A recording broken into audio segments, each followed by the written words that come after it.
La lluvia golpeaba el asfalto agrietado de la gasolinera de la avenida Lincoln en Chicago, como si fueran balas disparadas desde el cielo. Cada gota estallaba en 1000 pedazos, reflejando el caos en el que mi mundo acababa de sumirse. Estaba empapada hasta los huesos, viendo cómo las luces traseras del Mercedes de mi esposo se desvanecían en la tormenta, llevándose no solo mi transporte a casa, sino también todo lo que creía saber sobre mi matrimonio. Antes de continuar con la historia, déjenme saber desde dónde nos están leyendo.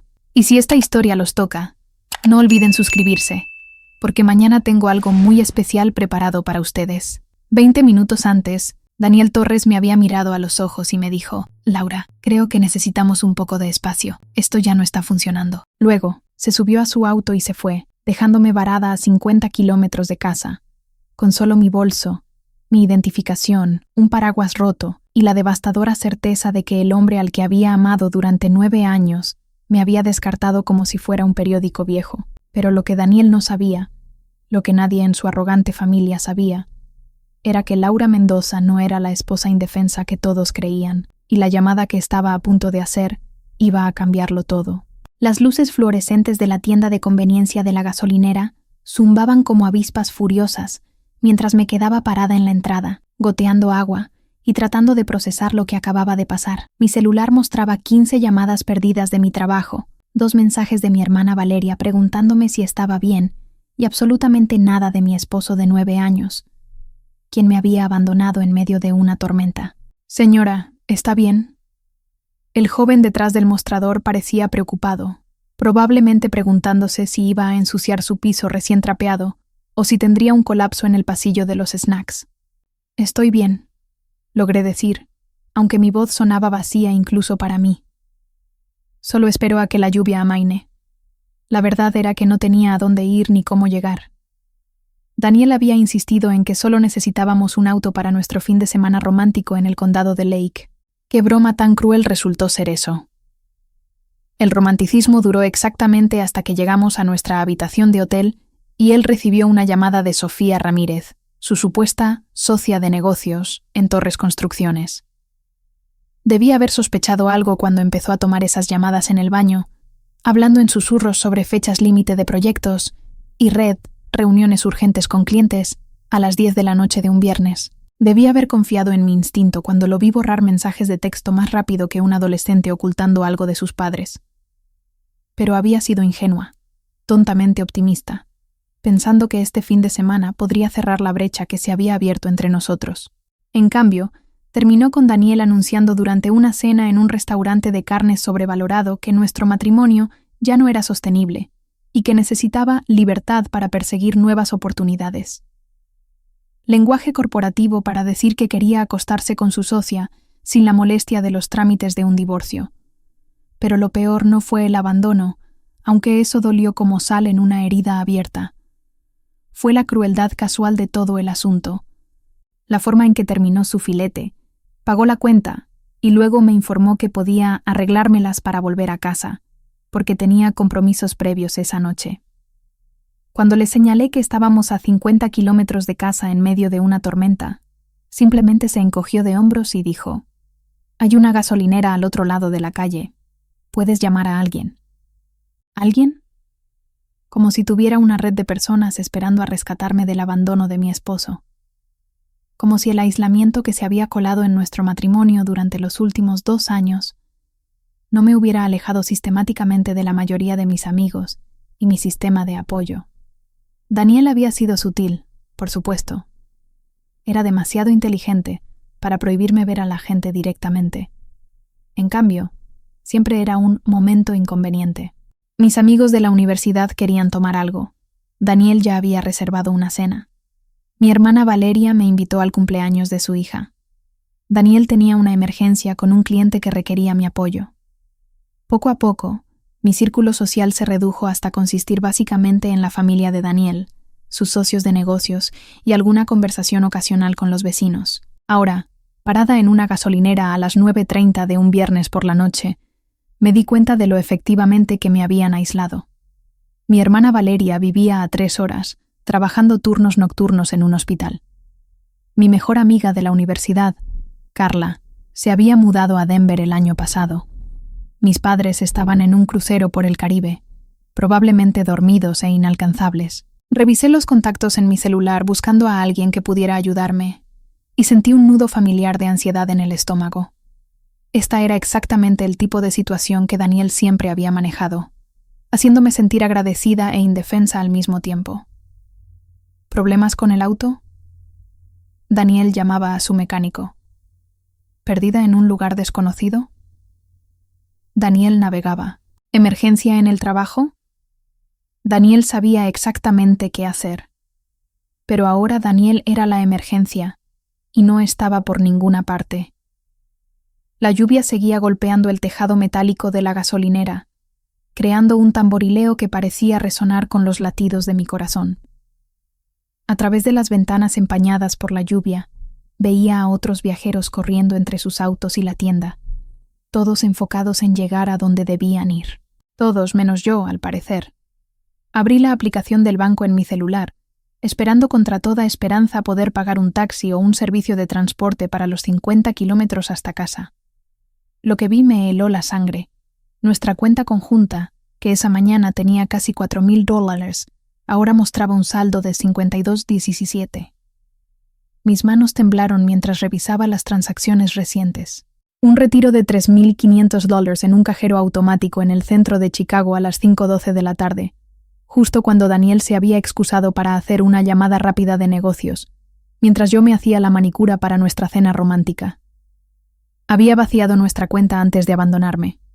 Esto no era una decisión espontánea fruto de la frustración. Esto era un abandono premeditado y calculado. El joven del mostrador me miraba con creciente preocupación, mientras yo seguía allí, mirando mi celular, probablemente luciendo como alguien a punto de desmayarse o gritar. Logré esbozar una sonrisa débil y me dirigí a la estación de café, ganando tiempo mientras vertía una taza de lo que parecía café de la era de Bush. Mi tarjeta de crédito había sido misteriosamente rechazada en la cena, algo que Daniel había cubierto con una broma sobre fallos del sistema bancario. Ahora entendía por qué. Probablemente había cancelado o maximizado todas nuestras tarjetas como parte de su plan de escape. $52 no alcanzaban ni para un taxi al pueblo más cercano, mucho menos para llegar a casa. Podría intentar llamar a la policía, pero ¿qué delito se había cometido realmente? Un esposo que deja a su esposa en una gasolinera no era exactamente un robo a gran escala. Solo era cruel y humillante.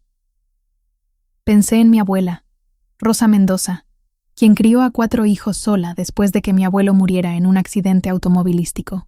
Ella me contaba historias de cómo a veces tenía que elegir entre pagar el alquiler o comprar comida. Cómo aprendió a ser fuerte y astuta, porque nadie más iba a salvarla. «Mija», me decía con su español cálido, «nunca dependas tanto de un hombre que olvides depender de ti misma. Los hombres pueden decepcionarte, pero tu propia fuerza nunca lo hará». En ese momento, pensé que su consejo era anticuado, propio de una generación con menos opciones. Ahora, parada en una gasolinera con $52 y sin forma de llegar a casa, me di cuenta de que me estaba preparando para este preciso momento. El timbre de la puerta de la tienda sonó cuando entró otro cliente, sacudiéndose la lluvia de su chaqueta. Levanté la vista por instinto, y mi corazón dio un vuelco. El hombre que entró era alto, de hombros anchos, y se movía con una precisión controlada que sugería entrenamiento militar. Su cabello oscuro tenía canas en las sienes, y sus ojos marrones recorrieron la tienda con la atención sistemática de alguien acostumbrado a evaluar amenazas. Más importante aún, lo reconocí. Javier Morales había asistido a las fiestas navideñas de Torres Construcciones los últimos 3 años, siempre cortés pero algo apartado del grupo. Daniel lo mencionaba ocasionalmente como un consultor de seguridad para proyectos residenciales de alto nivel, protegiendo a clientes ricos durante las fases de construcción cuando sus casas eran vulnerables. Lo que Daniel nunca mencionó, y que supe por una conversación casual en la última fiesta navideña, era que Javier era un exmilitar que había pasado a trabajar en seguridad privada tras varias misiones en el extranjero. Era el tipo de persona que los ricos contrataban cuando querían protección sin que pareciera que la necesitaban. Javier me vio casi de inmediato, su mirada profesional notando mi ropa empapada, mi expresión angustiada y el hecho de que estaba sola en una gasolinera a las 10 de la noche. Su expresión pasó de un reconocimiento cortés a una preocupación genuina. «¿Señora Torres?» Se acercó con cuidado, manteniendo una distancia respetuosa mientras evaluaba la situación. «¿Está bien? ¿Hay alguna emergencia?» La simple pregunta, hecha con genuina preocupación por alguien que parecía realmente interesado en la respuesta, casi rompió mi compostura. Sentí lágrimas amenazando y respiré temblorosa antes de responder. «Mi esposo y yo tuvimos un desacuerdo. Me dejó aquí. Preparar y narrar esta historia nos tomó mucho tiempo, así que si te está gustando, suscríbete a nuestro canal. Significa mucho para nosotros. Volvamos a la historia». Aunque lo dije, la palabra desacuerdo sonaba patética, como si el abandono de Daniel fuera equiparable a una discusión sobre dónde cenar. La expresión de Javier se oscureció ligeramente, y noté un cambio en su actitud. La máscara social educada se desvaneció, dejando ver a alguien claramente disgustado con el comportamiento de mi esposo. ¿La dejó aquí con este clima? No había juicio hacia mí en su voz, pero sí mucho desprecio por las acciones de Daniel. Asentí, sin confiar en que mi voz se mantuviera firme. Javier miró hacia las ventanas, donde la lluvia seguía cayendo con fuerza, y luego me miró a mí. ¿A dónde necesita ir? A casa, en Oak Park, pero no puedo. Hice un gesto impotente hacia mi celular, incapaz de explicar que mi esposo no solo me había abandonado, sino que también había saboteado mi capacidad para llegar a casa. Javier guardó silencio un momento, claramente procesando no solo lo que decía, sino también lo que no decía. Cuando habló, su voz era cuidadosamente neutral. «Señora Torres, voy a hacerle una pregunta directa, y quiero que sepa que su respuesta será completamente confidencial. ¿Está en algún tipo de peligro? ¿Hay alguna razón por la que no pueda o no deba ir a casa esta noche?» La pregunta me sorprendió. La mayoría habría ofrecido un aventón o sugerido un taxi. Javier pensaba como profesional de seguridad, considerando posibilidades que no se le ocurrirían a una mente civil. «No», dije rápidamente. «Nada de eso. Daniel no es violento, solo es...». Me costó encontrar palabras que capturaran la crueldad casual de lo sucedido, sin sonar como si lo estuviera excusando. «Egoísta», completó Javier en voz baja, y aparentemente carente de decencia básica. Había algo en su tono, directo pero no compasivo, que me estabilizó. No era lástima, era una evaluación profesional. «Puedo llevarla a casa», continuó, «sin condiciones, sin esperar explicaciones ni gratitud. A veces la gente necesita ayuda, y esta noche usted la necesita». Lo miré, dividida entre el alivio y la vacilación que Daniel había cultivado en mí durante años. No confíes en extraños, no aceptes ayuda sin entender sus motivos, no tomes decisiones sin consultarlo. Pero Daniel no estaba aquí. Había perdido todo derecho a influir en mis decisiones cuando se fue y me dejó varada. «Gracias», dije simplemente. «Lo agradezco mucho». Javier asintió y miró al dependiente. «Voy a tomar un café para el camino. Tómese su tiempo para terminar lo que necesite». Fue un gesto pequeño, dándome espacio para recomponerme sin sentirme presionada, pero hablaba de un nivel de consideración que no había experimentado en años. ¿Cuándo fue la última vez que Daniel pensó en mi comodidad o estado emocional al tomar una decisión? Mientras Javier se dirigía a la estación de café, me vi en el espejo de seguridad de la tienda. Era exactamente lo que parecía. Una mujer abandonada en la lluvia, por alguien que se suponía que debía amarla y protegerla. Mi cabello cuidadosamente peinado estaba pegado a mi cabeza, el maquillaje corrido en rayas oscuras por mis mejillas, y el vestido que había elegido esa mañana para verme atractiva para mi esposo ahora se adhería a mí como una segunda piel empapada. Pero había algo más en mi reflejo, algo que no veía desde hacía años, una chispa de rabia. No la frustración interna y silenciosa que había sido mi compañera constante, sino una furia justa por haber sido tratada tan cruelmente. Daniel había calculado mal.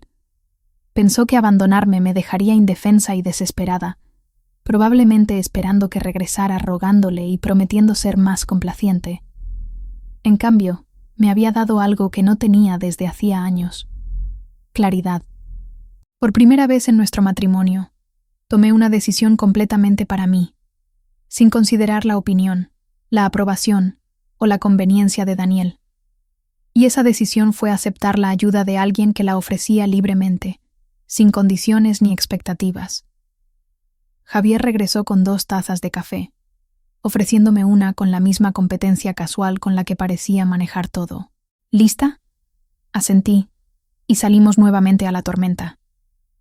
Me di cuenta de que ese momento, por terrible que fuera, podría ser el comienzo de algo mejor. Daniel pensó que estaba terminando nuestra historia al dejarme en esa gasolinera. No tenía idea de que en realidad estaba preparando el escenario para un final muy diferente al que había planeado. El camión de Javier era una Dodge Ram negra con ventanas tintadas y paneles reforzados en los costados. Al abrir la puerta del pasajero, noté que el interior estaba impecablemente limpio y organizado, con un escáner policial montado en el tablero y una tableta asegurada en un soporte personalizado. Todo en el vehículo reflejaba a alguien que tomaba su trabajo en serio y estaba siempre preparado para situaciones inesperadas. «Cinturón», dijo al subir al asiento del conductor, no de manera autoritaria, sino con la preocupación automática de alguien acostumbrado a priorizar la seguridad. El motor arrancó con un rugido tranquilizador, y pronto salimos del estacionamiento de la gasolinera hacia la tormenta. El viaje comenzó en un silencio cómodo, con Javier concentrado en navegar las carreteras resbaladizas por la lluvia, mientras yo miraba por la ventana del pasajero, viendo cómo los puntos de referencia familiares se desdibujaban en la oscuridad. No fue hasta que llevábamos unos 10 minutos de camino que habló nuevamente. «Señora Torres, espero no le moleste que pregunte, pero ¿desde hace cuánto tiempo está pasando esto?» La pregunta me tomó desprevenida. ¿Esto? La forma en que su esposo la trata. Su voz era cuidadosamente neutral, pero había un trasfondo de evaluación profesional que me hizo darme cuenta de que había observado más de lo que pensaba en esas fiestas navideñas. Lo miré, estudiando su perfil bajo la luz del tablero. ¿Qué quiere decir? Javier guardó silencio un momento, claramente eligiendo sus palabras con cuidado. Llevo mucho tiempo en el negocio de la seguridad. Parte de mi trabajo es leer a las personas, entender dinámicas familiares, reconocer cuando las cosas no son lo que parecen en la superficie.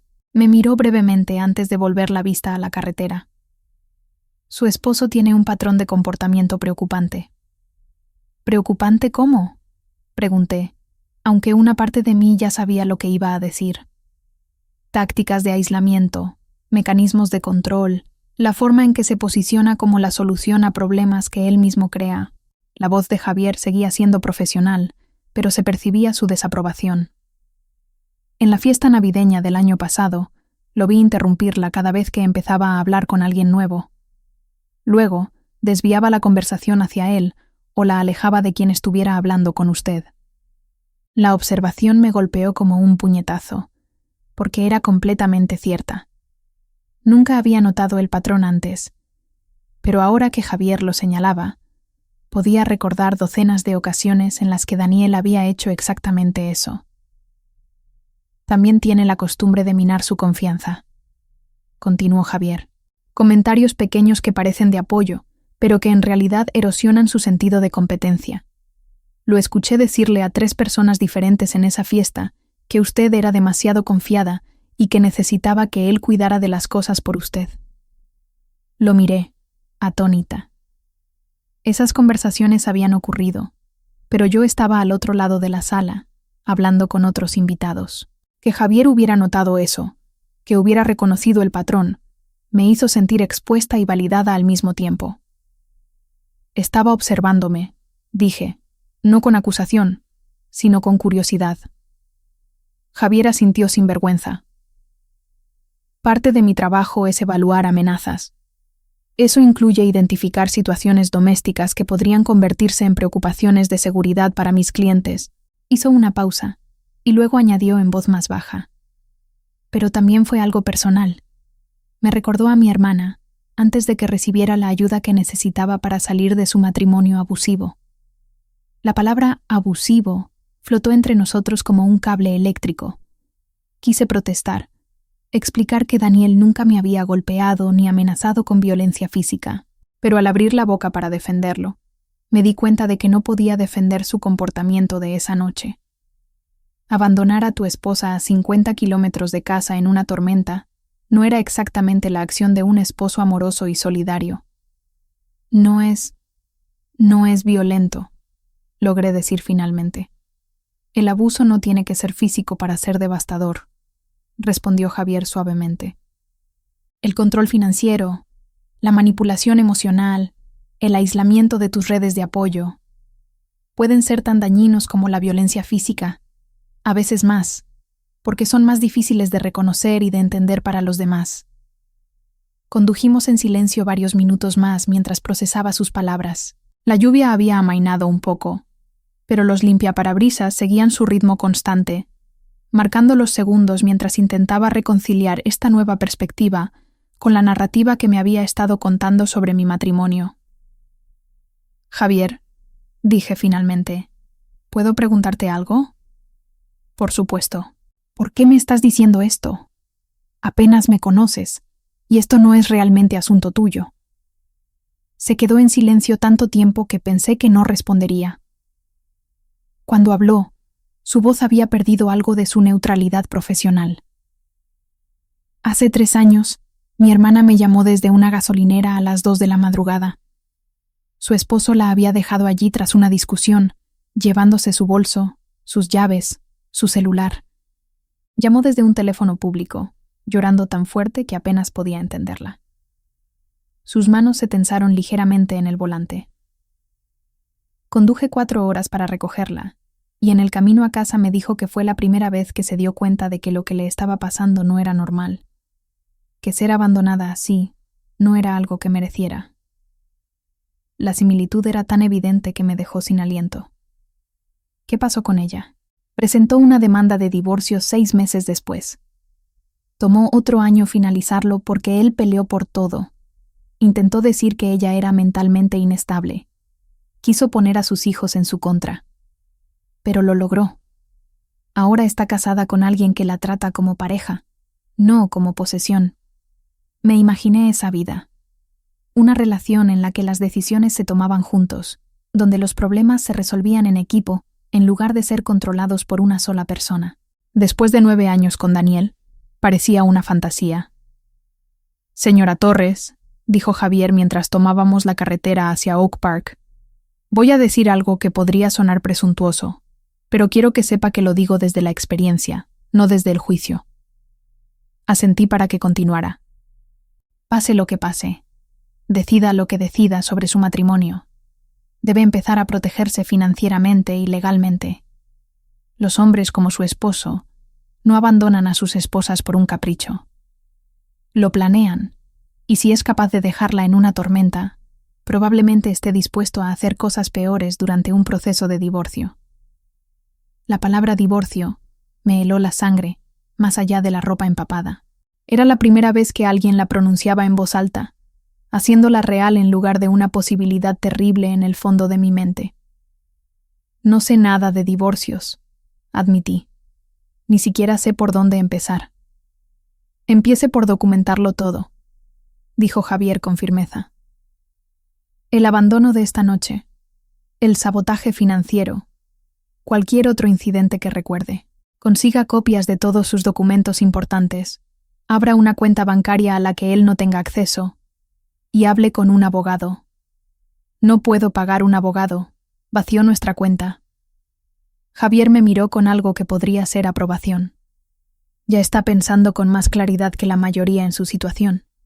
Eso es bueno. Y hay opciones para mujeres en su posición. Asistencia legal gratuita, servicios pro bono, abogados que trabajan por contingencia. Al entrar en Oak Park, le indiqué cómo llegar a la casa que Daniel y yo habíamos compartido los últimos 6 años. Era una casa hermosa en un vecindario caro, del tipo que parece perfecto desde fuera. Al entrar al camino de entrada, me di cuenta de que era una metáfora adecuada para todo mi matrimonio. Javier puso el camión en punto muerto, pero no apagó el motor. Señora Torres, voy a darle mi tarjeta. Tiene mi número personal.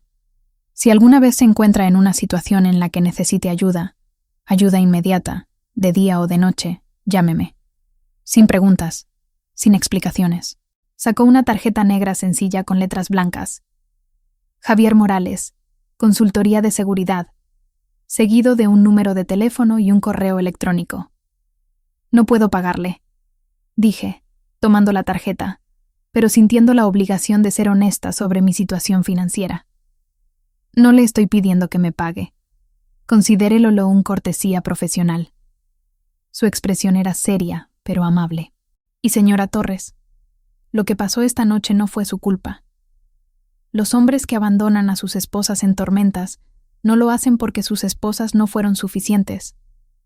Lo hacen porque son cobardes que no pueden manejar conversaciones adultas sobre problemas adultos.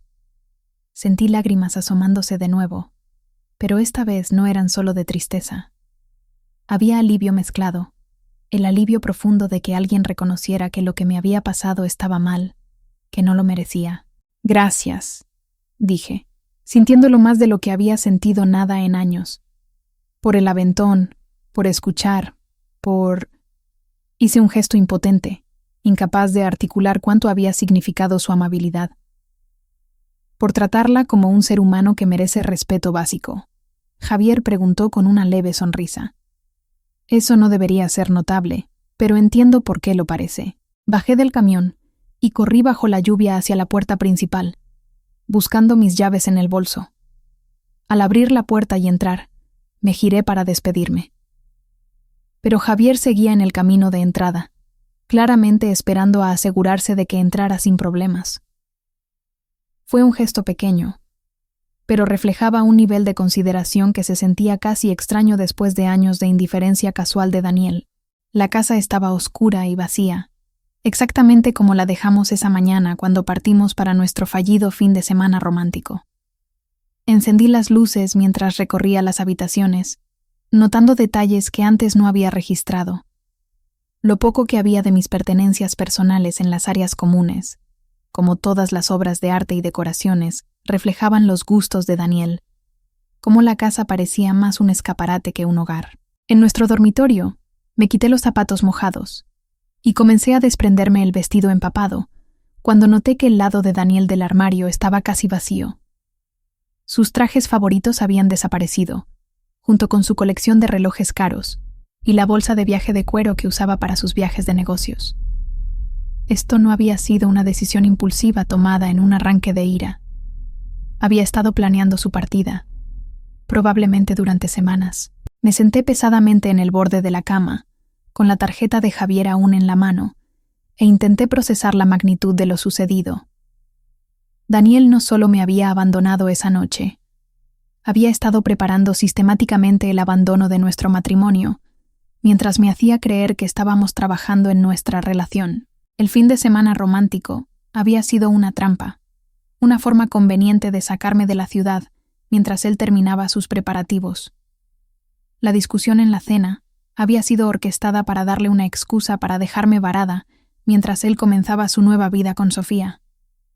Mi celular vibró con un mensaje, y por un momento mi corazón dio un salto, pensando que podría ser Daniel con una explicación o una disculpa. En cambio, era un número desconocido. Soy Javier. Solo quería asegurarme de que llegaste bien. Recuerda lo que dije sobre documentar todo y descansa. Ha sido un día traumático. El simple mensaje de preocupación era tan diferente a cualquier cosa que había recibido de mi esposo en meses que me hizo llorar de nuevo. No eran las lágrimas desesperadas y llenas de pánico de antes, sino algo más profundo y catártico. Pasé la siguiente hora recorriendo la casa con mi celular, tomando fotos del armario vacío de Daniel, los objetos faltantes de su oficina en casa, el espacio vacío en el garaje donde guardaba sus palos de golf y herramientas. Javier tenía razón sobre la documentación. Si Daniel planeaba alegar que esto fue una decisión repentina, las pruebas de su premeditación podrían ser cruciales más adelante. En un cajón de su escritorio, encontré algo que me heló la sangre. extractos bancarios de nuestra cuenta conjunta de los últimos 6 meses, con ciertas transacciones resaltadas en amarillo. Daniel había estado rastreando nuestros patrones de gasto, identificando cuándo solía revisar las cuentas, probablemente planificando el momento exacto de su sabotaje financiero. También había una carpeta etiquetada SR, personal, que contenía listados de apartamentos, cotizaciones de seguros y documentos de registro de vehículos. La nueva vida de Sofía Ramírez con mi esposo, meticulosamente planeada mientras yo intentaba salvar nuestro matrimonio.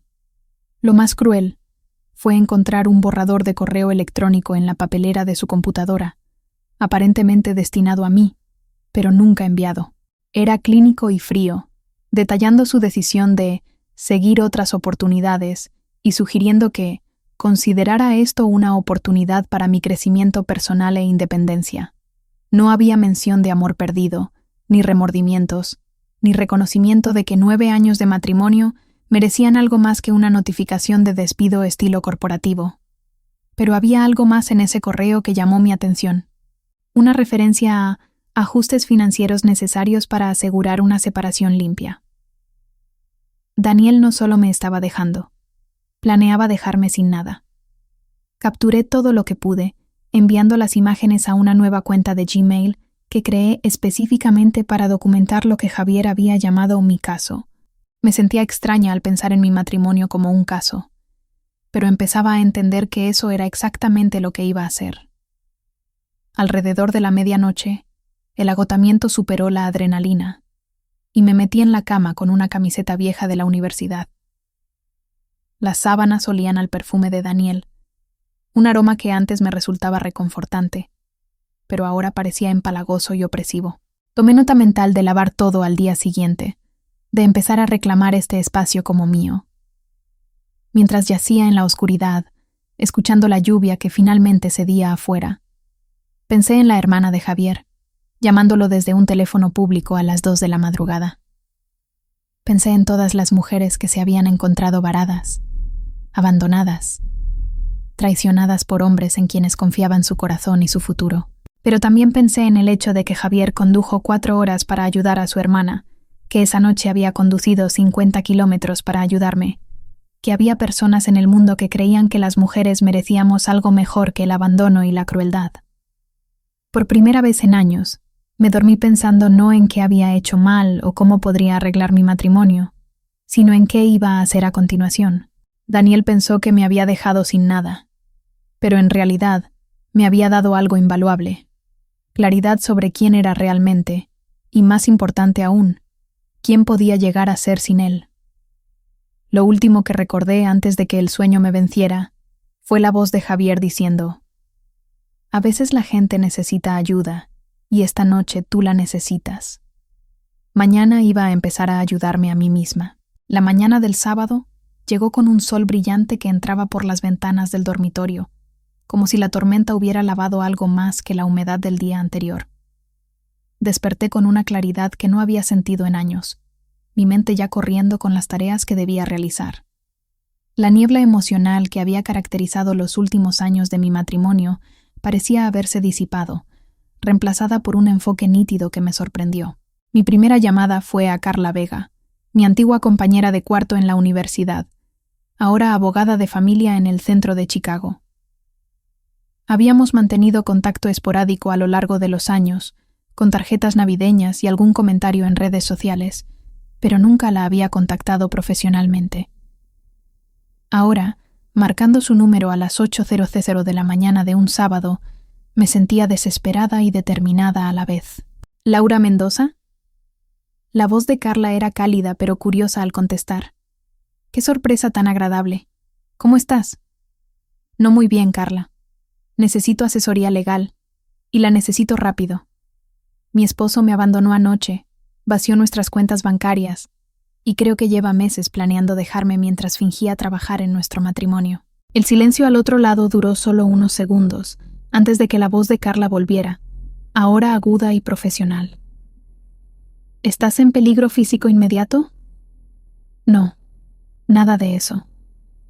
Pero encontré pruebas de que ha estado preparando sistemáticamente un divorcio mientras me mantenía en la oscuridad.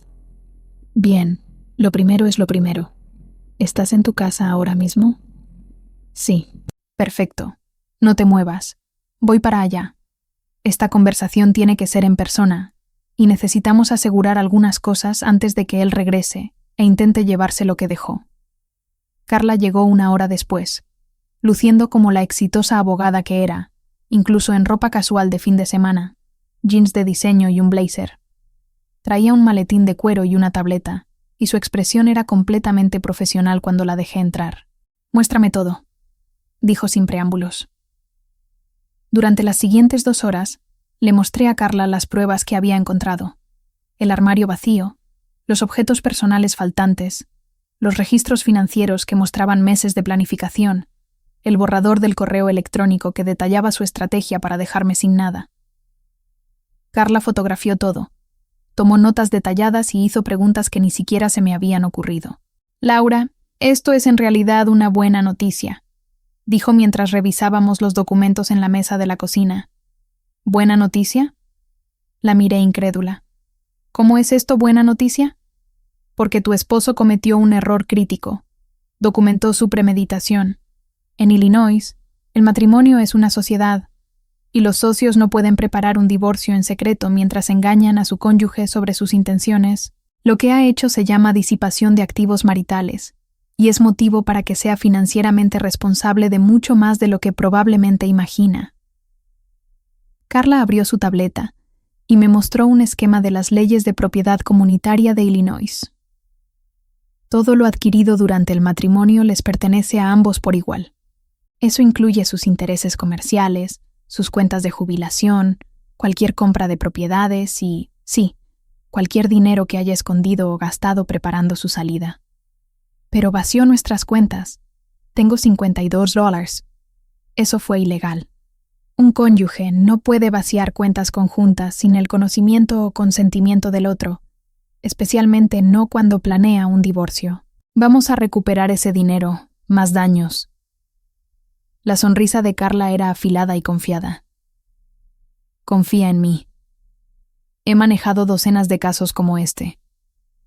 Los hombres que piensan que pueden burlar el sistema legal planeando su salida siempre dejan rastros de evidencia que terminan destruyéndolos en la corte. Durante la siguiente hora, Carla delineó una estrategia integral para proteger mis intereses. Primero, necesitábamos congelar todas las cuentas conjuntas y tarjetas de crédito restantes para evitar más sabotaje financiero. Segundo, debía establecer mis propias relaciones bancarias en instituciones donde Daniel no tuviera conexiones. Tercero, debíamos presentar una solicitud de separación legal de inmediato para detener cualquier disipación adicional de activos. ¿Y qué pasa con Torres Construcciones?, pregunté. El negocio familiar de Daniel. Siempre dijo que no valía mucho, que apenas sobrevivían. Las cejas de Carla se alzaron. Laura, hice una investigación rápida mientras venía. Torres Construcciones obtuvo un contrato de 50 millones con el estado de Illinois el año pasado para renovaciones de escuelas públicas. Sus ingresos anuales están en el rango de los 8 dígitos. Si Daniel te ha dicho que el negocio no es valioso, te ha estado mintiendo también sobre eso. La revelación me golpeó como un puñetazo. Durante años, Daniel había insistido en que no podíamos permitirnos ciertos lujos, porque el negocio de la construcción era impredecible, y el flujo de efectivo siempre estaba ajustado. Mientras tanto, al parecer, estaba ganando más dinero del que jamás imaginé. ¿Cómo demostramos cuánto vale realmente el negocio? Contabilidad forense. Supuenaremos sus libros, traeremos expertos para evaluar sus contratos y activos. Será costoso, pero con base en lo que me has mostrado, recuperaremos mucho más de lo que cueste. Carla se inclinó hacia adelante, su expresión intensa. Laura, necesito que entiendas algo. Tu esposo no solo te está dejando, ha estado defraudándote sistemáticamente durante años. El dinero que pensabas que no existía, existía. La seguridad financiera que creías no tener, la tenías. Te ha estado robando mientras te hacía creer que eras afortunada porque él te mantenía. La magnitud del engaño era abrumadora. Pensé en todas las veces que me había sentido culpable por querer cosas que no podíamos permitirnos. Todas las oportunidades profesionales que rechacé porque Daniel me convenció de que debíamos ser financieramente conservadores. Todas las veces que me disculpé por gastar dinero en necesidades básicas. ¿Qué hago ahora?, pregunté, abrumada por la complejidad de lo que venía. Ahora peleas, dijo Carla con firmeza. Y empiezas llamando a tu hermana Valeria y pidiéndole que venga a quedarse contigo unos días. No deberías estar sola ahora mismo, tanto por apoyo emocional como por seguridad. ¿Seguridad? Le había dicho que Daniel no era violento. La expresión de Carla era grave. Laura, los hombres que planean sistemáticamente destruir financieramente a sus esposas no son personas estables. Cuando se dé cuenta de que no vas a aceptar las migajas que te ofrezca, su comportamiento podría escalar. Lo he visto demasiadas veces. La idea de que Daniel pudiera volverse peligroso parecía imposible. Pero hace 24 horas también habría dicho que era imposible que me abandonara en una gasolinera. Claramente, me había equivocado en muchas cosas. Después de que Carla se fue, prometiendo presentar los documentos necesarios el lunes por la mañana, llamé a Valeria. Mi hermana mayor siempre había sido protectora conmigo, y cuando le expliqué lo sucedido, su reacción fue inmediata y feroz. «Ese hijo de puta», dijo, con la voz tensa de ira. «Laura, voy para allá ahora mismo. No dejes entrar a nadie hasta que llegue». «Valeria, no tienes que...» «Sí, tengo que hacerlo. Esto no es solo sobre Daniel. Estás a punto de iniciar una guerra legal con una familia que tiene dinero y conexiones. Necesitas a alguien en tu esquina que no pueda ser comprado ni intimidado». Mientras esperaba a Valeria, pensé en la tarjeta de Javier que seguía en mi mesita de noche. Su consejo sobre la documentación ya había resultado invaluable, y me pregunté qué otros conocimientos podría tener sobre situaciones como esta. Casi sin darme cuenta, marqué su número. «Javier Morales», respondió al segundo tono. «Javier, soy Laura Torres de anoche. Espero no molestarte». «Para nada. ¿Cómo estás hoy?» «Mejor, en realidad. Seguí tu consejo sobre documentar todo y ya hablé con una abogada. Pero quería preguntarte algo, si no te importa». «Por supuesto. Dijiste que hombres como Daniel no abandonan a sus esposas por capricho, que lo planean. ¿Qué más debo esperar? ¿Qué otras tácticas suelen usar?» Javier guardó silencio un momento, como considerando cuánto decirme. «¿Estás en un lugar privado donde podamos hablar libremente?» «Sí, estoy sola en casa. En 1970. Bien. Basado en lo que me contaste y lo que he observado de tu esposo, esto es lo que probablemente puedes esperar. Primero, intentará regresar por más de sus cosas, probablemente cuando no estés.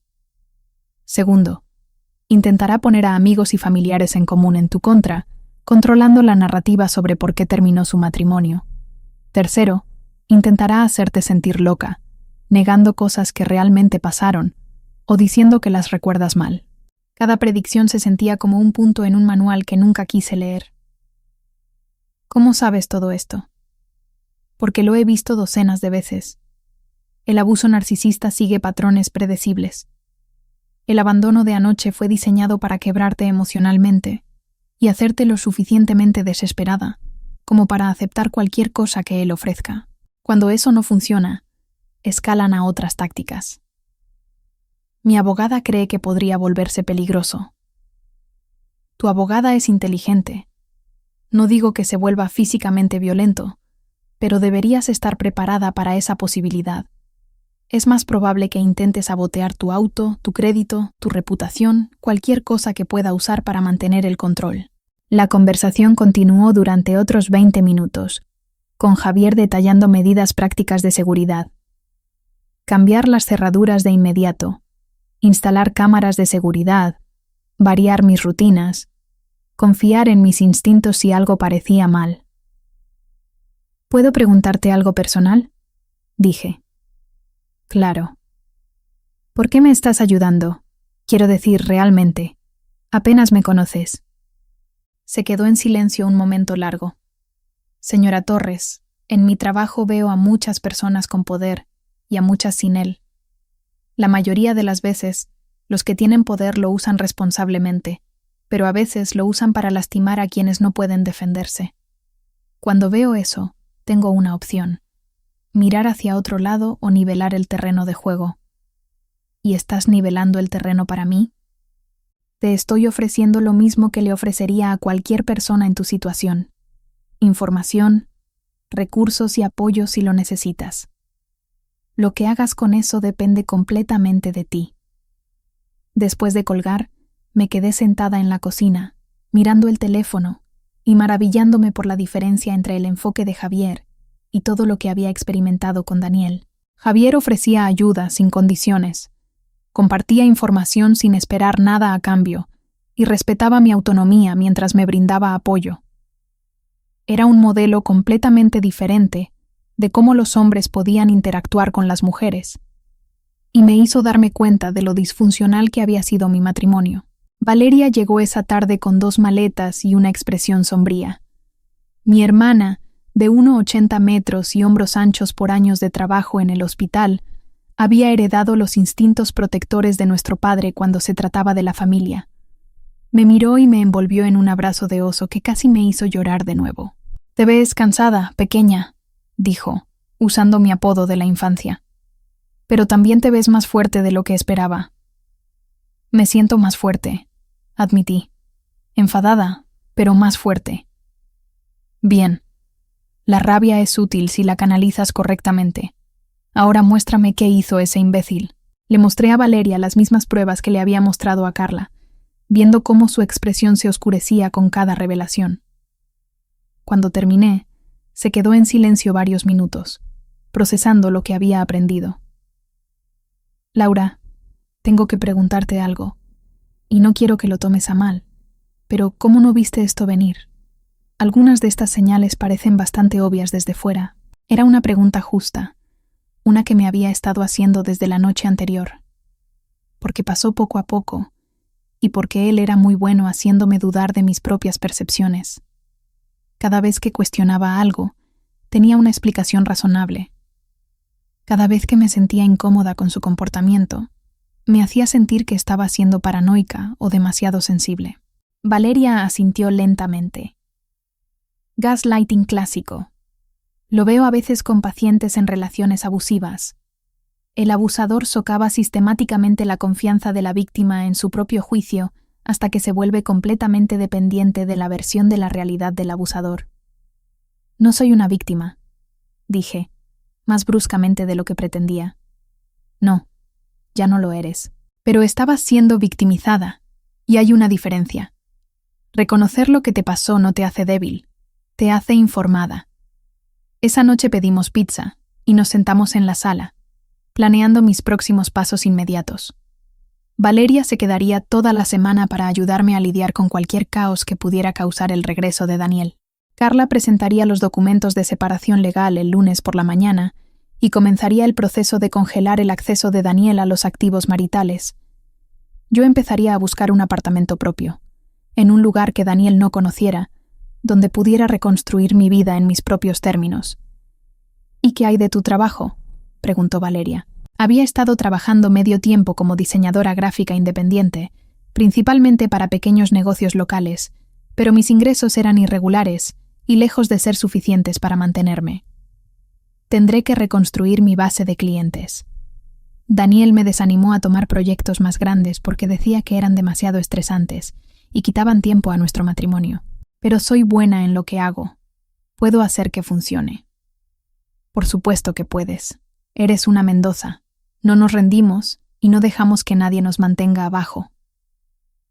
Mientras hablábamos, pensé nuevamente en las observaciones de Javier sobre los patrones de comportamiento de Daniel. Su predicción sobre intentar controlar la narrativa ya estaba resultando cierta. Había recibido varios mensajes de texto de amigos en común, preguntando si todo estaba bien, porque Daniel aparentemente los había llamado para compartir su versión de nuestra decisión mutua de separarnos. «Está diciendo que decidimos juntos tomar un descanso», le dije a Valeria, mostrándole los mensajes. Típico. Adelantarse a la historia, hacerse parecer razonable, posicionarte como igualmente responsable de la situación. La expresión de Valeria era de disgusto. Deberías responder a esos mensajes con la verdad. No dejes que controle la narrativa. Pasé la siguiente hora redactando respuestas cuidadosamente redactadas a nuestros amigos en común, explicando que Daniel había decidido unilateralmente terminar nuestro matrimonio y me había abandonado en una gasolinera sin forma de llegar a casa. Mantuve los mensajes objetivos, sin emociones, pero dejé clara la verdad. Las respuestas que recibí fueron de conmoción y apoyo. Varias personas mencionaron que habían sentido que algo andaba mal en nuestro matrimonio, pero no habían sabido cómo mencionarlo. Otras compartieron sus propias experiencias con el divorcio y ofrecieron consejos prácticos sobre abogados, vivienda y apoyo emocional. «Mira eso», dijo Valeria, leyendo por encima de mi hombro. «Tienes más apoyo del que creías. Daniel probablemente te convenció de que estabas aislada, pero no lo estás. A la gente le importas». Tenía razón. Durante años, Daniel había desalentado sutilmente mis amistades cercanas, afirmando que nuestro matrimonio debería ser suficiente para todas mis necesidades sociales. Pero los mensajes que recibía demostraban que la gente no me había olvidado. Solo habían estado esperando una oportunidad para ofrecer ayuda. A medida que avanzaba la noche, sentí algo cambiando dentro de mí. La desesperación impotente de la noche anterior estaba siendo reemplazada por una determinación tranquila. Daniel me había subestimado, asumiendo que 9 años de condicionamiento gradual me habían hecho completamente dependiente de él. Pero se había equivocado. No era la misma joven ingenua de 24 años que se casó con él. Tenía 33 años, educación, talento, y estaba rodeada de personas que creían en mí. Más importante aún, finalmente veía la situación con claridad, sin la distorsión de su manipulación y gaslighting. «Valeria», dije mientras nos preparábamos para dormir. «Creo que Daniel cometió un grave error al dejarme como lo hizo». «¿Cómo es eso?» Pensó que me destruiría, que me haría desesperarme por recuperarlo. En cambio me despertó. Por primera vez en años, estoy pensando claramente sobre quién es él realmente y qué quiero realmente de mi vida. Valeria sonrió, la primera sonrisa genuina que le vi ese día. Esa es mi hermana. Daniel Torres no tiene idea de lo que ha desatado. Esa noche, mientras yacía en la cama, pensé en las palabras de Javier sobre nivelar el terreno de juego. Daniel tenía todas las ventajas: riqueza, conexiones familiares, relaciones comerciales, recursos legales. Pero también tenía algo que iba a jugar en su contra: arrogancia. Estaba tan seguro de su posición superior que documentó su propia mala conducta, dejó evidencia de su planificación y subestimó mi capacidad para contraatacar. El lunes por la mañana, llegó con una urgencia electrizante. Carla había programado una audiencia de emergencia para obtener alivio financiero temporal. Me encontré parada en el juzgado a las 9 de la mañana, vestida con mi atuendo más profesional, acompañada por Valeria y más nerviosa de lo que había estado en mi vida. El edificio de la corte familiar era intimidante, con suelos de mármol y techos altos que hacían que cada paso resonara como un disparo. Carla nos encontró en el pasillo fuera de la sala, con expresión confiada pero seria. «El abogado de Daniel acaba de llegar», dijo en voz baja. «Ricardo Salazar, de Salazar y Asociados. Es caro y agresivo, lo que nos dice 2 cosas. Daniel tiene más dinero del que afirmó, y se está tomando esto en serio». A través de las ventanas de la sala, vi a Daniel sentado en una mesa con un hombre distinguido de traje caro. Mi esposo lucía tranquilo y compuesto, como el exitoso empresario que era. Cuando me vio, su expresión cambió a una tristeza fingida, como si él fuera la víctima en esta situación. «No dejes que te afecte», murmuró Carla. «Todo lo que haga de ahora en adelante es una actuación diseñada para manipularte a ti o al juez.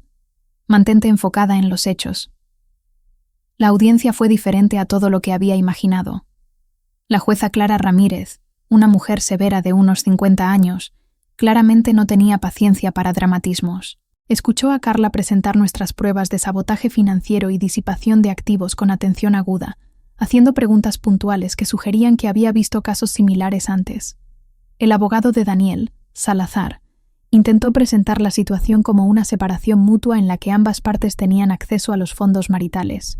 Pintó a Daniel como un esposo generoso que siempre había provisto para su esposa, y sugirió que el retiro de la cuenta fue simplemente Daniel tomando su parte justa antes de partir. La jueza Ramírez lo interrumpió a mitad de la frase. «Señor Salazar, ¿está argumentando seriamente que vaciar cuentas conjuntas sin el conocimiento o consentimiento del cónyuge constituye tomar una parte justa?» «Señora jueza, mi cliente simplemente estaba protegiendo activos que él había ganado a través de sus esfuerzos comerciales». «¿Activos ganados durante el matrimonio son propiedad comunitaria, señor abogado?» «Asumo que conoce la ley de Illinois». El tono de la jueza era gélido. «Señora Torres, presente sus pruebas de la premeditación del demandado». Carla se levantó y presentó metódicamente la cronología que habíamos construido. Los meses de planificación, la remoción sistemática de objetos personales, el sabotaje financiero coordinado, las pruebas de una relación secreta.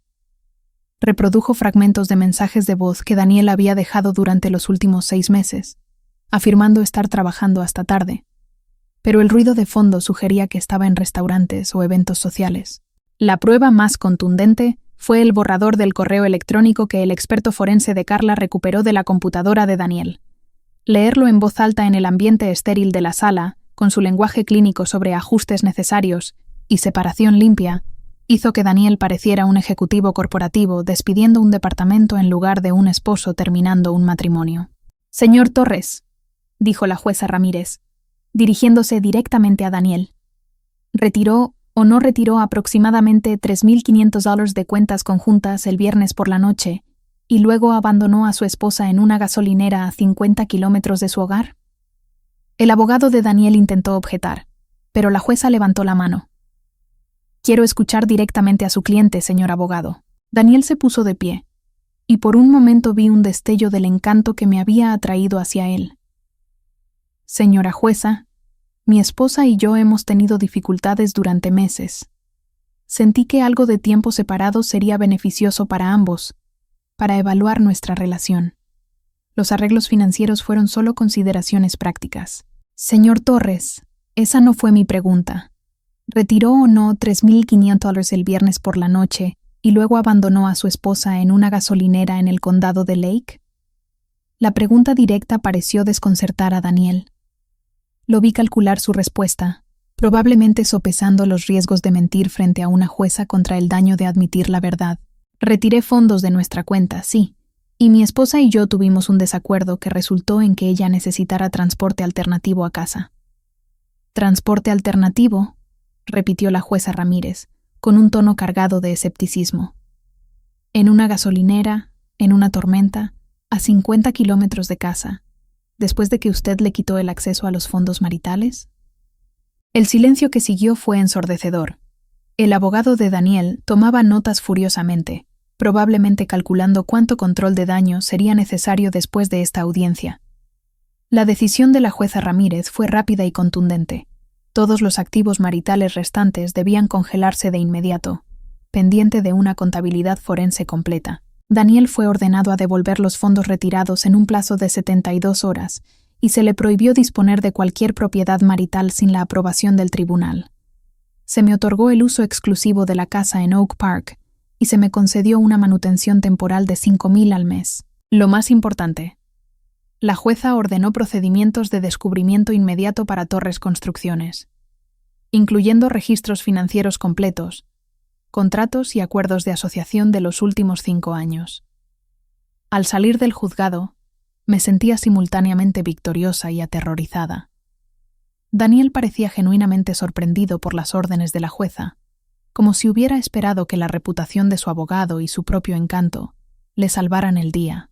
En cambio, había sido desmantelado sistemáticamente por una jueza que claramente reconoció el comportamiento manipulador cuando lo vio. «Eso salió mejor de lo que esperaba», dijo Carla, mientras caminábamos hacia su auto. «La jueza Ramírez tiene reputación de no tolerar el abuso financiero. La orden de descubrimiento va a revelar exactamente cuánto dinero ha estado escondiendo Daniel. Valeria estaba prácticamente radiante de satisfacción. ¿Viste su cara cuando la jueza le ordenó devolver el dinero? Pensé que le iba a dar un infarto. Durante el almuerzo en un pequeño café cerca del juzgado, Carla explicó qué pasaría después. El proceso de contabilidad forense tomaría varias semanas, pero proporcionaría una imagen completa de las finanzas de Torres Construcciones y los activos personales de Daniel. Mientras tanto, estaba legalmente protegida contra más sabotaje financiero y tenía suficiente apoyo para comenzar a reconstruir mi independencia. Laura, debo advertirte algo, dijo Carla mientras terminábamos de comer. Daniel estará furioso por lo que pasó hoy. Los hombres como él no reaccionan bien a perder el control, especialmente no de una manera tan pública. Debes tener mucho cuidado las próximas semanas. Su advertencia resultó profética. Esa noche, mientras Valeria y yo revisábamos listados de apartamentos en línea, mi celular sonó con una llamada de Daniel. Contesté en altavoz para que Valeria pudiera escuchar. Laura, ¿qué demonios crees que estás haciendo? La voz de Daniel estaba tensa de ira apenas contenida. ¿Tienes idea de lo que has hecho? Mis socios de negocios estaban en esa sala. Mi reputación va a quedar destruida. Tu reputación debería quedar destruida, respondí con calma. Abandonaste a tu esposa y robaste activos maritales. ¿Qué esperabas que pasara? No robé nada. Ese dinero era mío para empezar. En realidad no lo era. La jueza Ramírez lo dejó bastante claro. El tono de Daniel cambió, adoptando la dulzura manipuladora que reconocía de años de discusiones. Cariño, escucha. Ambos cometimos errores. Pero este disparate legal no va a solucionar nada. ¿Por qué no nos encontramos en un lugar tranquilo y lo hablamos como adultos? Podemos llegar a un acuerdo sin involucrar a abogados y jueces. Valeria negaba con la cabeza vigorosamente y entendía por qué. Daniel intentaba aislarme de nuevo, alejarme de mi sistema de apoyo para poder manipularme psicológicamente sin testigos. No, Daniel. Cualquier comunicación entre nosotros debe pasar por nuestros abogados de ahora en adelante. Laura, estás siendo irracional. Sé que estás herida, pero destruir mi negocio no te va a hacer sentir mejor. Piensa en lo que estás haciendo a mi familia, a mis empleados. El intento de hacerme sentir culpable era tan obvio que casi me hizo reír. No estoy destruyendo nada, Daniel. Solo me estoy asegurando de que los activos maritales se contabilicen correctamente. Si eso es un problema para tu negocio, tal vez debiste pensarlo antes de planear tu partida secreta. La conversación continuó varios minutos más, con Daniel alternando entre ira, manipulación y falsas promesas. Afirmó que quería arreglar las cosas. Insistió en que Sofía no significaba nada para él y sugirió que la terapia de pareja podría salvar nuestro matrimonio, pero cada palabra sonaba vacía porque ahora entendía que esto era solo otra táctica de su manual. Cuando finalmente colgué, Valeria parecía impresionada. Manejaste eso perfectamente. No caíste en su drama. No te defendiste de sus acusaciones ni sucumbiste a su manipulación. Es raro, dije. Hace 6 meses, esa conversación me habría hecho dudar de todo, preguntarme si estaba siendo demasiado dura, considerar darle otra oportunidad. Ahora veo exactamente lo que está haciendo. Eso es porque ya no dependes emocionalmente de él, dijo Valeria. Cuando la aprobación de alguien deja de importarte, su manipulación pierde su poder. Esa noche volví a llamar a Javier. Algo en su profesionalismo tranquilo me ayudaba a procesar el torbellino emocional del día. ¿Cómo fue la audiencia?, preguntó cuando le expliqué por qué lo llamaba. Mejor de lo esperado. La jueza vio a través de la actuación de Daniel y concedió todo lo que mi abogada pidió. Pero ahora estoy preocupada por lo que viene. Deberías estarlo. Ganar en la corte a menudo intensifica estas situaciones. ¿Ha intentado contactarte desde la audiencia? Le conté sobre la llamada, y Javier escuchó sin interrumpir. Cuando terminé, guardó silencio un momento antes de responder. Señora Torres, creo que es hora de que tengamos una conversación más seria sobre tu seguridad. ¿Estás disponible para reunirte mañana? Hay cosas que me gustaría mostrarte y precauciones que creo que deberías considerar. Quedamos en encontrarnos en una cafetería cerca de mi casa la tarde siguiente. Cuando llegué, Javier ya estaba allí, sentado en una mesa en una esquina con vista clara a todas las entradas. Había cambiado su atuendo casual de fin de semana, por lo que estaba aprendiendo era su uniforme profesional: pantalones oscuros, camisa de botones y un blazer que probablemente ocultaba varios equipos de seguridad. Antes de empezar, dijo mientras me sentaba, quiero ser completamente transparente contigo. He estado investigando las relaciones comerciales de tu esposo y hay cosas que debes saber. Abrió su tableta y me mostró una serie de documentos financieros y artículos de prensa. Torres Construcciones tenía conexiones con varios proyectos de desarrollo que involucraban procesos de permisos cuestionables y contratos de licitación sospechosamente bajos. Había acusaciones, nunca comprobadas, de manipulación de licitaciones y corrupción política con concejales y funcionarios de zonificación. No digo que tu esposo esté involucrado en algo ilegal, dijo Javier con cuidado. Pero la empresa opera en áreas grises donde la línea entre prácticas comerciales agresivas y corrupción real se vuelve difusa. ¿Qué significa eso para mí? Significa que si tu proceso de divorcio expone a Torres Construcciones a un escrutinio, podría haber personas más allá de tu esposo interesadas en asegurarse de que no persigas esto con demasiada agresividad. La implicación era escalofriante. Había estado pensando en esto como una batalla personal entre Daniel y yo, pero Javier sugería que podría involucrar intereses más grandes con más recursos y menos escrúpulos. ¿Estás diciendo que estoy en peligro físico? Digo que deberías estar preparada para esa posibilidad. Los hombres que construyen su riqueza a través de medios cuestionables a menudo tienen asociados cuestionables, y cuando su imperio comercial se ve amenazado, a veces recurren a métodos cuestionables para protegerlo. Javier pasó la siguiente hora detallando un plan de seguridad integral. Recomendó instalar un sistema de seguridad profesional en la casa, variar mis rutinas diarias y mantener protocolos de comunicación que alertaran a otros si desaparecía o era amenazada. También sugirió que considerara contratar protección profesional durante periodos de alto riesgo, como comparecencias en la corte o reuniones con asociados de Daniel. No puedo pagar un guardaespaldas, dije, abrumada por la complejidad de lo que sugería. En realidad, probablemente puedas. Si Torres Construcciones vale lo que creo, tu acuerdo de divorcio podría ser lo suficientemente sustancioso como para justificar el gasto, y a corto plazo hay otras opciones.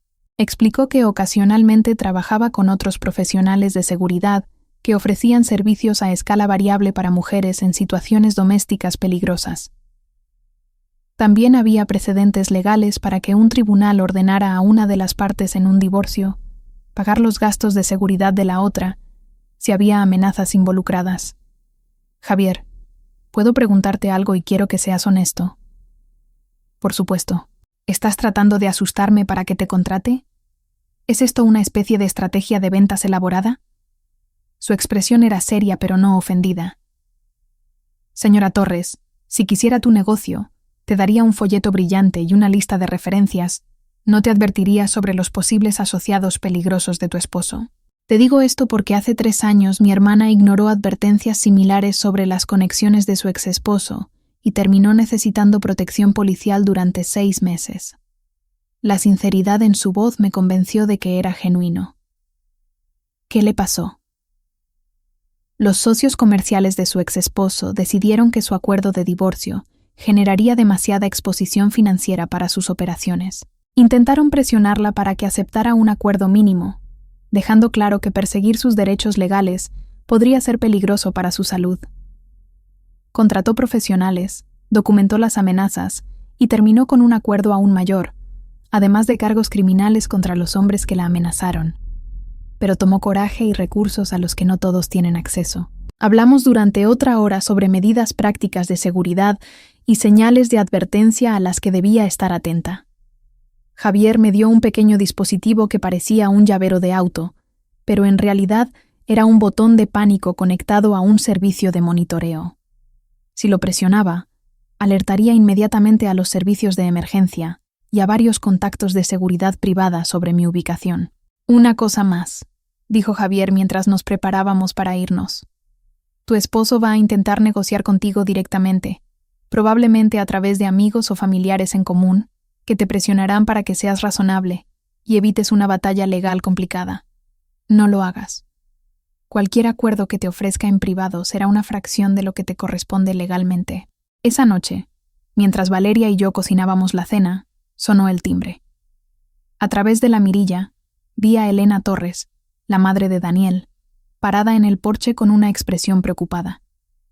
Estaba elegantemente vestida, como siempre, sosteniendo un pequeño regalo envuelto y luciendo la clase de sonrisa que siempre me había hecho sentir ligeramente inadecuada. «No abras», dijo Valeria de inmediato. «Esto es exactamente de lo que te advirtió Javier». Pero la curiosidad pudo conmigo. Quería escuchar qué tenía que decir la familia de Daniel ahora que el comportamiento de su chico dorado había sido expuesto en la corte. Abrí la puerta, pero manteniendo la cadena puesta.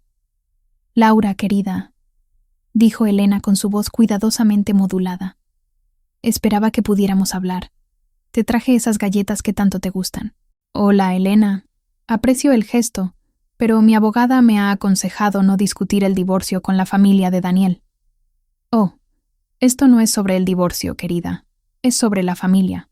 Has sido parte de nuestra familia durante 9 años, y nos importas sin importar lo que esté pasando entre tú y Daniel».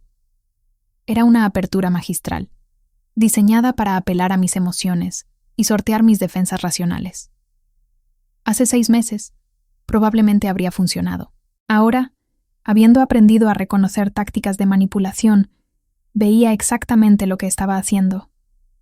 Eso es muy amable, pero creo que es mejor mantener ciertos límites ahora mismo. La sonrisa de Elena se tensó ligeramente. «Laura, entiendo que estás molesta con Daniel, y honestamente, algo de tu enojo está justificado. Pero esta batalla legal que estás librando va a lastimar a muchas personas inocentes. Los empleados de Daniel, sus socios comerciales, incluso el fondo para la universidad de nuestro sobrino podría verse afectado». Ahí estaba, el intento de hacerme sentir culpable por las víctimas inocentes. Daniel claramente había preparado a su madre sobre qué botones emocionales presionar. Elena. La única persona que puso a alguien en riesgo fue Daniel cuando decidió abandonar su matrimonio y robar activos maritales. Solo estoy protegiendo mis derechos legales. Pero seguramente no necesitas todo ese dinero, querida. Eres joven, talentosa. Encontrarás a alguien más y empezarás una nueva vida. Daniel tiene responsabilidades, obligaciones con las personas que dependen de él. La conversación continuó varios minutos más, con Elena empleando cada táctica de manipulación en el libro. Apeló a mi sentido de justicia, mi preocupación por los demás, mi supuesto amor por la familia y, finalmente, mi miedo a lo que perseguir el divorcio podría costarme emocional y financieramente. Cuando finalmente cerré la puerta, Valeria negaba con la cabeza, asombrada. Eso fue como una clase magistral en manipulación emocional. ¿Notaste que ni una sola vez reconoció que lo que hizo Daniel estaba mal? Todo era sobre cómo deberías sacrificar tus intereses por el bien de todos los demás. Lo ha estado haciendo durante 9 años. Me di cuenta. Haciéndome sentir egoísta por querer algo que pudiera incomodar a Daniel o al negocio familiar. No es de extrañar que perdiera de vista mis propias necesidades y prioridades. Esa noche, mientras yacía en la cama revisando los eventos del día, sentí una extraña sensación de completitud.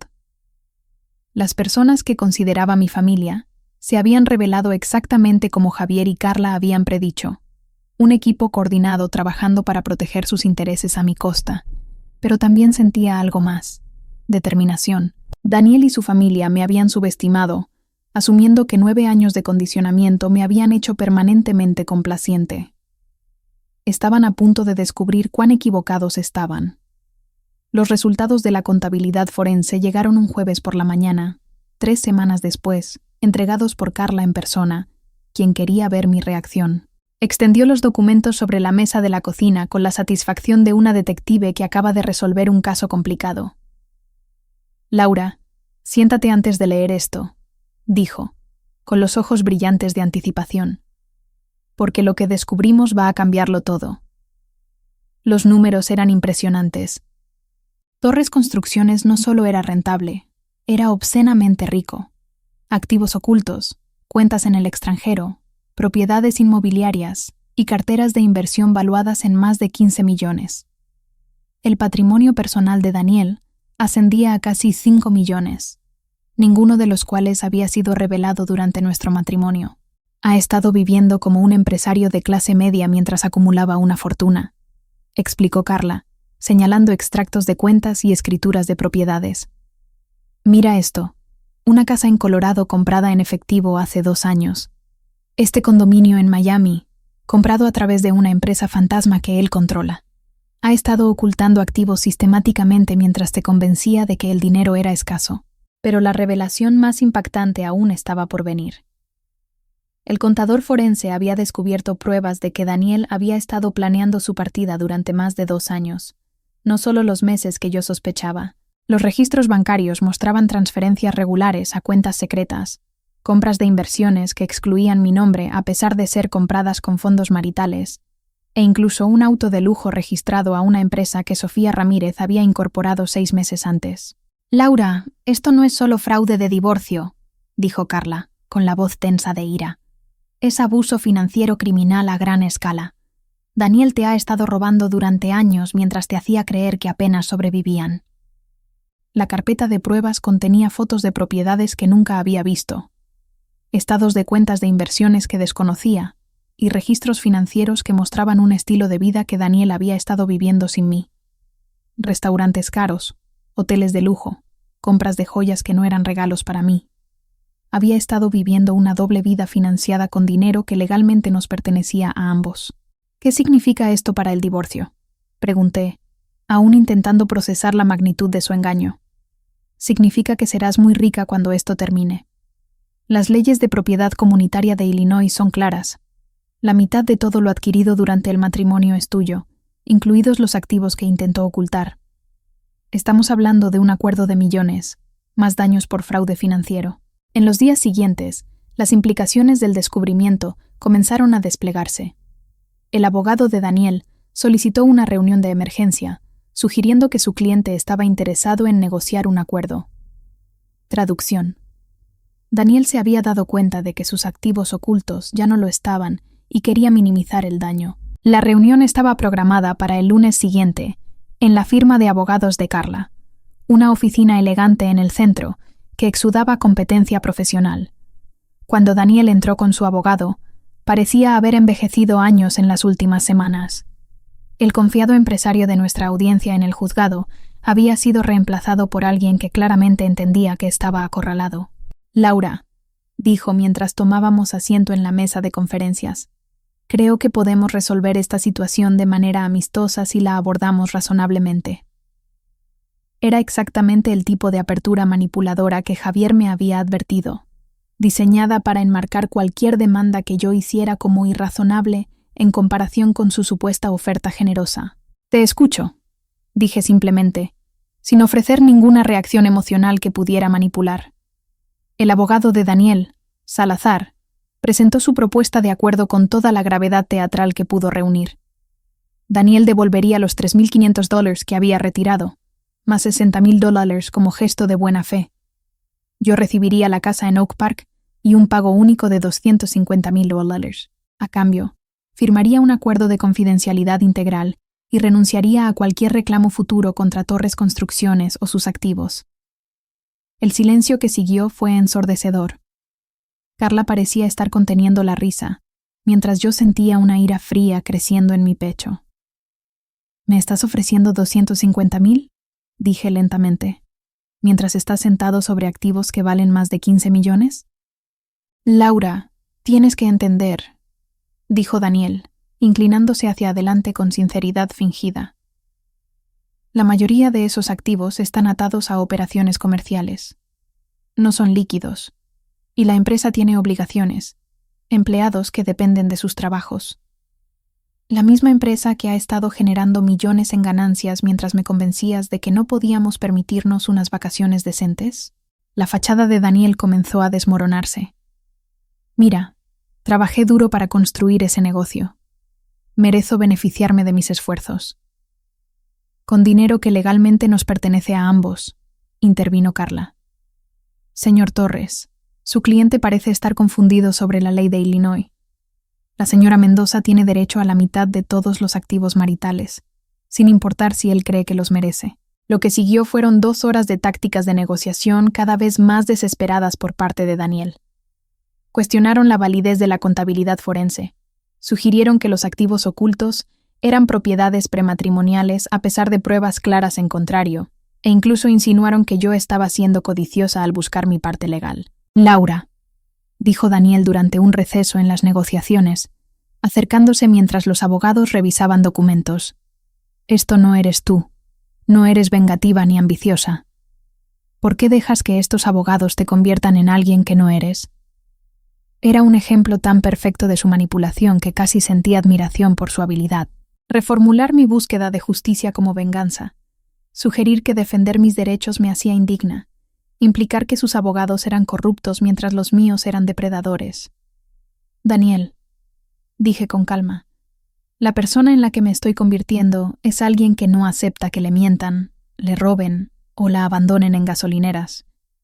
Si eso te parece un cambio, es porque nunca me conociste realmente. Las negociaciones finales del acuerdo tuvieron lugar 2 semanas después, esta vez con un mediador presente, y Javier discretamente estacionado en el vestíbulo como precaución de seguridad. La posición legal de Daniel se había deteriorado aún más cuando el equipo de Carla descubrió activos adicionales ocultos, incluyendo una casa de vacaciones en las Bahamas y cuentas de inversión en las Islas Caimán. Ante la posibilidad de cargos criminales por fraude financiero, Daniel finalmente aceptó la realidad. El acuerdo fue exhaustivo. Recibí 7.5 millones en activos e inversiones, la casa en Oak Park, una pensión de $12,000 al mes durante 5 años. Y mis honorarios legales fueron pagados por Torres Construcciones. Daniel mantuvo el negocio, pero se le requirió someterse a un monitoreo financiero ordenado por el tribunal para garantizar que no pudiera ocultar activos a futuros socios. El momento más satisfactorio fue cuando Daniel se vio obligado a reconocer públicamente su mala conducta como parte del acuerdo. En una declaración formal leída en la corte, admitió haber ocultado sistemáticamente activos maritales, manipulado financieramente a su cónyuge y abandonado a su esposa en una situación insegura.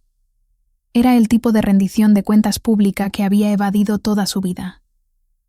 Al salir del juzgado después de la audiencia final, sentí una profunda sensación de transformación. La mujer que había sido abandonada en una gasolinera 6 semanas antes apenas reconocería a la persona en la que me había convertido.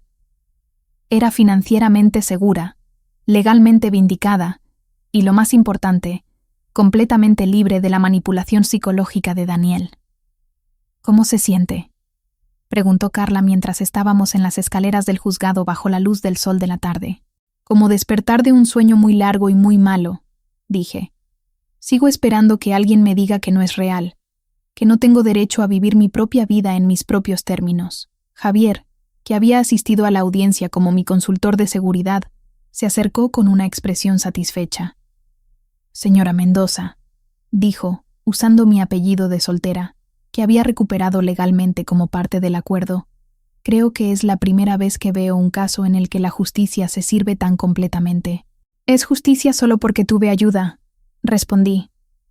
Si no me hubieras recogido esa noche, si Carla no hubiera tomado mi caso, si Valeria no me hubiera apoyado, Daniel se habría salido con la suya.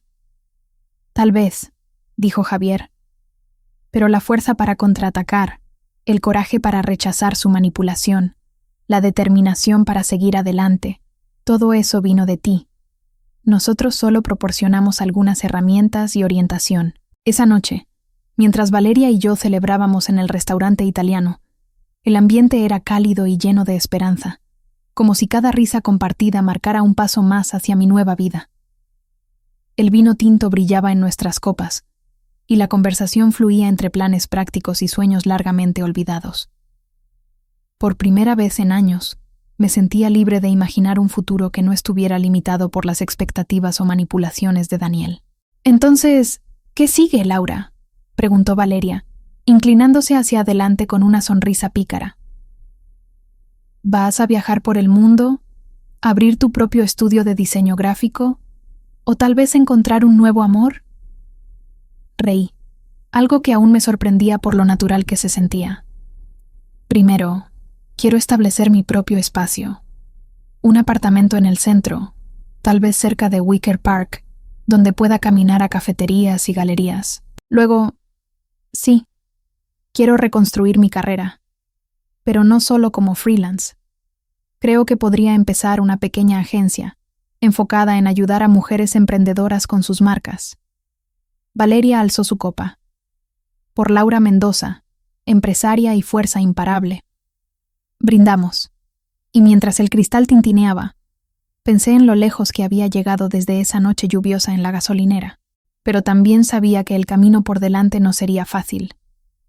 La libertad financiera y legal eran solo el comienzo. Reconstruir mi confianza, mi identidad y mi sentido de propósito requeriría tiempo y esfuerzo. Los meses siguientes fueron un torbellino de actividad. Con la ayuda de Carla, aseguré un apartamento luminoso en Wicker Park, con ventanales que daban a una calle llena de arte callejero y vida. Decorarlo fue un acto de autorreclamación. Colores vibrantes, muebles que elegí por su comodidad en lugar de su prestigio, y obras de arte de artistas locales que me recordaban que la creatividad siempre había sido mi refugio. Cada decisión, desde los cojines hasta las cortinas, era un recordatorio de que este espacio era mío y solo mío. Mi carrera también comenzó a tomar forma. Con parte del acuerdo de divorcio, invertí en equipo nuevo y alquilé una pequeña oficina en un espacio de coworking.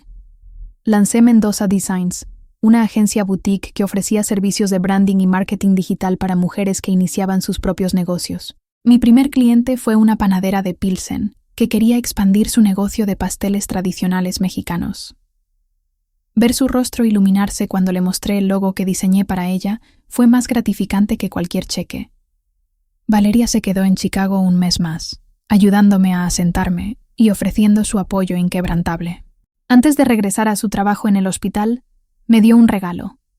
Un diario de cuero con una inscripción en la primera página que decía: «Para escribir tu próxima gran historia, con fuerza y verdad. Val». Lo usé para documentar no solo mis días, sino también mis reflexiones sobre lo que había aprendido de mi matrimonio y mi liberación. Javier también siguió siendo una presencia constante, aunque más como un mentor que como un consultor de seguridad. Nos reuníamos ocasionalmente para tomar café, y él compartía consejos sobre cómo manejar clientes difíciles o navegar las complejidades de dirigir un negocio. Nunca cruzamos la línea hacia algo personal, pero su apoyo tranquilo y su fe en mi resiliencia fueron un ancla en esos primeros meses de incertidumbre. Un día, casi 6 meses después de la audiencia final, recibí un correo electrónico inesperado de Sofía Ramírez. El asunto decía simplemente: «Lo siento». Mi primer instinto fue eliminarlo, pero la curiosidad me venció. El mensaje era breve pero sorprendentemente sincero. «Laura, no espero que me perdones, y no tengo derecho a pedirlo. Lo que Daniel y yo hicimos estuvo mal, y he tenido mucho tiempo para reflexionar sobre mi papel en el daño que te causamos. Quiero que sepas que terminé mi relación con él hace 3 meses. No es excusa, pero él me manipuló a mí también, haciéndome creer que su matrimonio estaba acabado mucho antes de que lo estuviera. Espero que estés encontrando paz y felicidad. Si alguna vez quieres hablar, estoy aquí». Sofía leí el correo varias veces, buscando señales de manipulación o motivos ocultos, pero no encontré ninguna. No respondí de inmediato, pero guardé el mensaje en una carpeta, sabiendo que algún día podría estar lista para cerrar ese capítulo también. Por ahora, mi enfoque estaba en mi propio crecimiento, no en las disculpas de quienes me habían herido. Un año después de esa noche en la gasolinera, me encontraba en la inauguración de una exposición de arte en una galería local, donde uno de mis clientes había diseñado los materiales promocionales. La sala estaba llena de risas, música y el tintineo de copas. Me movía entre la multitud, charlando con artistas, empresarios y amigos que había hecho en los últimos meses. Carla estaba allí, luciendo triunfal como siempre, y Valeria había viajado desde Milwaukee para unirse a la celebración. En un momento, me aparté para tomar un respiro en un balcón que daba a las luces de la ciudad. El aire era fresco, y el skyline de Chicago brillaba como una promesa. Pensé en la Laura que había sido, la esposa complaciente, la mujer que dudaba de su propio valor, la persona que había permitido que su mundo se redujera al tamaño de las ambiciones de otra persona. Esa Laura se sentía como un recuerdo lejano, reemplazada por alguien que había aprendido a confiar en su fuerza, a valorar su independencia y a abrazar la incertidumbre del futuro. Javier apareció en el balcón, sosteniendo 2 copas de vino. «Pensé que podrías querer un brindis», dijo, ofreciéndome una. «¿Por qué brindamos?», pregunté sonriendo. «Por los nuevos comienzos», respondió. «Y por la mujer que convirtió una noche terrible en el comienzo de algo extraordinario». Chocamos las copas, y mientras bebía, sentí una oleada de gratitud. No solo por Javier, Carla, Valeria y todos los que me habían ayudado en el camino, sino también por mí misma. Había enfrentado la traición, el abandono y el miedo, y había salido no solo intacta, sino transformada. 2 años después, Mendoza Designs había crecido hasta emplear a 5 personas, todas mujeres con historias de resiliencia propias. Mi agencia se había ganado una reputación por su trabajo innovador y su compromiso con el empoderamiento femenino. Viajé a conferencias, hablé en paneles sobre emprendimiento y comencé a asesorar a otras mujeres que salían de relaciones abusivas, compartiendo mi historia para mostrarles que la recuperación no solo era posible, sino que podía ser el comienzo de algo hermoso. Daniel, según rumores, había intentado reconstruir su vida en Miami, pero Torres Construcciones enfrentaba múltiples demandas por prácticas comerciales cuestionables. Su reputación nunca se recuperó del escándalo del divorcio, y aunque una parte de mí sentía lástima por él, esa compasión estaba templada por la certeza de que había cosechado las consecuencias de sus acciones. Una tarde, mientras revisaba mi diario, encontré una entrada escrita la noche después de la audiencia final. Decía: «Hoy me di cuenta de que la lluvia no me destruyó. Me limpió, me despertó, me hizo nueva». Sonreí al leerlo, sabiendo que esas palabras habían sido más ciertas de lo que imaginaba entonces. Cerré el diario y miré por la ventana de mi oficina, donde el sol se ponía sobre Chicago, pintando el cielo de tonos dorados y rosados. La ciudad seguía moviéndose, llena de historias de pérdida y redención, de finales y comienzos. La mía era solo una, pero era mía, y la estaba viviendo con cada fibra de mi ser. Fin.